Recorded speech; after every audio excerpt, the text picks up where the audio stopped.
Thanks for stopping by, guys. It's Al here, playing some more Scrap Mechanic. Earlier today, I was talking with Alstrak, and I was actually playing with him a little bit, and we were looking at piston engines. He was kind of trying to beat his old speed record, which he had done with his engine before, while I was just kind of making a general purpose engine.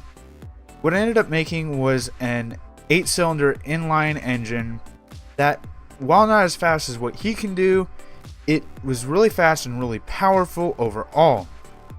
I then took that idea back into my own world and I made Gear Car V7, which is right behind me at the moment. We will look at it in a minute. For those who were asking where Gear Car V6 is, that was done as a part of a collaboration with another YouTuber, and he actually has the car right now. I'm not sure when or if he'll have the video out, sometime hopefully soon. However, he has told me that there are some computer issues he's been having on his end which have delayed him, which I'm not all too worried about because I still haven't put his up, frankly. I still have to get it done in a video here soon. But back to what today's video is. Today's video is the Gear Car V7. It's going right now. The way the engine is set up is I cannot stop the engine, which isn't a big issue because it's loud and obnoxious when it's running, yes, I will say that. But the way the gears are set up, it won't just drive off on you by accident. There's a clutch as well as the gear system itself, which you have to engage and disengage to ensure that the engine will actually move the car. One of the things that is great about this, and that I've never put on a gear car before, is this does have a first, a second, and a reverse, which are 100% gear driven, rather than with the Gear Car V5, I think it was, had a first and reverse, which were based on timing systems. However, this is 100% gear driven, which it uses three different drive shafts. It uses three different drive shafts to do this, just because it's the easiest way I could find. Not the most practical, but it does function. So without any further ado, I'm actually going to get into the car and we are going to go over the buttons real quick. First is the clutch. You can engage and disengage it. The only time I really ever use this is if the engine starts to stall. I can kick it out of gear and wait for it to rev back up before trying to re-engage it. Then we have second, which is the second button is your first gear. And then once we get up to speed here, we can go from second to third. The third button puts you into second gear, which, as you can see, we are picking up speed, and this car is relatively fast, like blows all my other ones out of the water once you get into second gear. And then I'm going to kick it out of second gear, and if we hit the 4 button, we will actually go into reverse. Which reverse is actually the same speed as second gear, so you can go pretty fast in reverse. First gear is actually just the normal engine speed, I should say. Not the normal engine speed.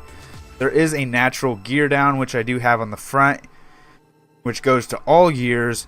And then for first gear, it just takes that straight. For second gear, it takes that and actually removes one of those gear downs and brings it back up one. And for reverse, it removes one of those gear downs as well, but at the same time reverses the motion to achieve reverse. Right now we are in first gear, just driving around. And I do want to show this off if I can find the hill. In the last Gear Car episode, we drove up a hill, and I think it's the one that's in front of me now. I'm going to go into second gear here so we can probably get over there faster.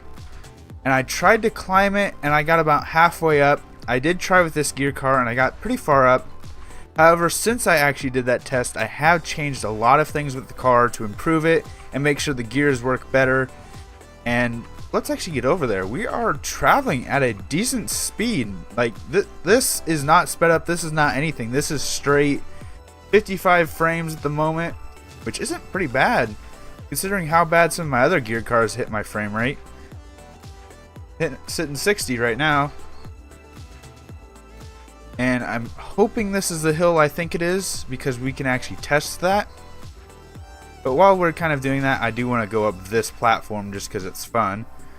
And I do also want to mention that those pistons are mesmerizing. If you sit and watch them wave, it's really, really weird. It's really, really cool to watch them. It's very mesmerizing. Just watch the pistons wave back and forth.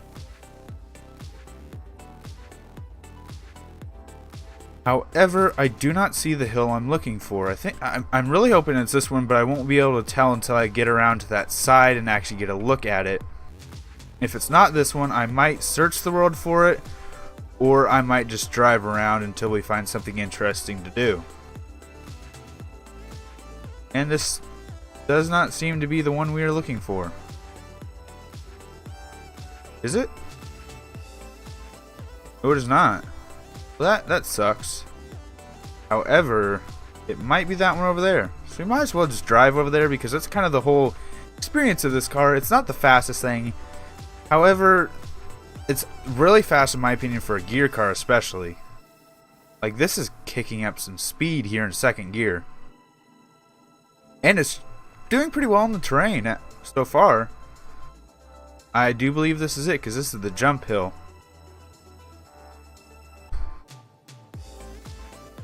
And yes, this is. So I was coming through here earlier. One thing to note is you can start from second gear and it will work just fine that way. However, it's probably best to start from first gear and then switch into second, just because your acceleration will be better and the gears won't knock and grind as bad when you do it that way. However, when you do start to face hills like this, I would suggest just going into first, because your second gear isn't going to help you all too well. And for some reason, my audio has just kicked out, but apparently my mic's working, so we're just going to go with it. So I'm actually switching down into first gear. You notice I am a whole lot slower, but once it catches, we should be fine. And let's see how well we can go up this hill. Last time we only made it to about where that tree is, where that tree's shadow is, and then it started to veer off the path. I'm not exactly sure why it veered off, but hopefully this time around we will get further up the hill, assuming that something doesn't lock up for some odd reason. And we have now blown past where our other gear car failed. We're actually climbing the mountain. I wonder if we actually get to the top. If we get to the top, I'm taking this off the jump. I'm saying that now. If we get to the top, this is going off the jump regardless. Kicking it into second gear and going for it. Come on. This is a decent bit steeper than that other part. Hoping that first gear stays. The engine doesn't seem to be slowing, so I'm not really worried about it seizing. What I am worried about is that the gears right there by the axle do slip every once in a while. However, I do believe I fixed that. And are we going to make it? Yes! We have done it! We have made it to the top of the jump, which is an absolute masterpiece. We're kicking it out of first, kicking it into second. And we are going off this jump at full speed. I could probably kick it out of second, just let it coast down. Actually, nah, we're just going to keep it in second.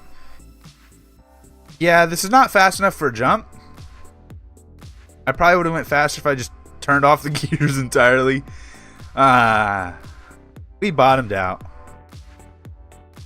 That's just spectacular, ain't it?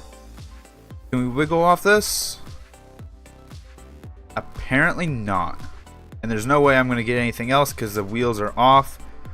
They're sliding slightly, so we might get off of here eventually.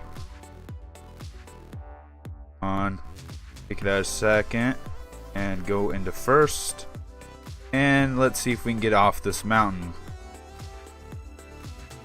Yay! Are we going to land it? Oh, we just wheelied. No. No, get back here. So, there we go. I climbed that mountain. And I'm actually surprised I did it. Last time I tried it, did not do it successfully.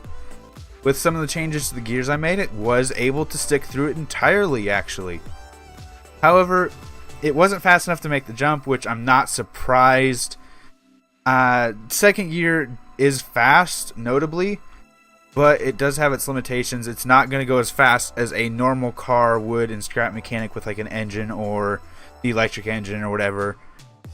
But I'm really happy with how fast this is. This is actually like drivable compared to my other ones. My other ones, you literally have to throw on some music, sit on your phone, and just kind of wait for it to get to your destination. This one, you can actually sit and drive, which I'm actually really happy about.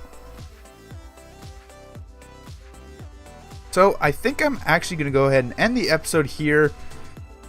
I have finished everything I really want to talk about with this. I think I've talked about everything there really is to know.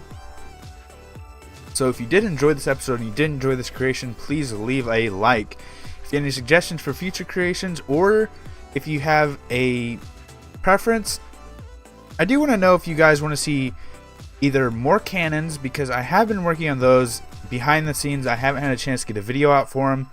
But I do want to know, would you rather see cannons, gear cars, or would you rather see more work done on the Alcon project? I just kind of froze up there for a minute, but everything seems to be fine. So if you do enjoy what I'm doing and do want to see more of it, please subscribe. It helps out a lot. Thanks for stopping by. Thanks for sticking around. And until next time, this has been Al working with Gear Car V7. This went spectacularly compared to what I was expecting it to. So, until next time.